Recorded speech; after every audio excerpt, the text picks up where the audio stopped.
मोहिनी एकादशीच्या सर्वांना हार्दिक शुभेच्छा।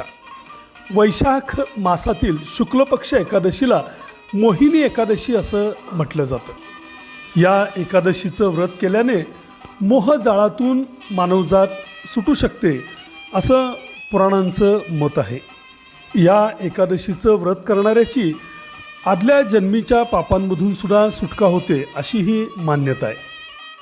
ज्या कथा पुराणांमध्ये सांगितल्या जातात त्यापैकी एक म्हणजे अमृत मंथनातून जे अमृत निघालं ते राक्षसांच्या हातामध्ये पडलं आणि राक्षसांकडून ते अमृत काढून घेण्यासाठी श्री विष्णूंनी मोहिनीचं रूप घेतलं आणि राक्षसांना मोहात पाडून त्यांच्याकडून तो अमृतकुंभ परत मिळवला आणि देवांकडे सुपूर्द केला। एकंदर या मोहिनी एकादशीचं महत्त्व भाविकांमध्ये मोठ्या प्रमाणावरती मोहापासून सुटका मिळवण्यासाठी केलं जातं।